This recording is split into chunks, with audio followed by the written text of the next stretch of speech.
Ось вам загадка на кмітливість. Уявіть собі, зібрались такі депутати, як Гетманцев, Безугла, Третьякова, Радуцький.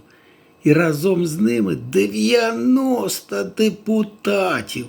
І написали тільки-но що законопроект.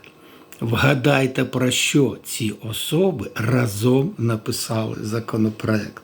Я вам розкажу.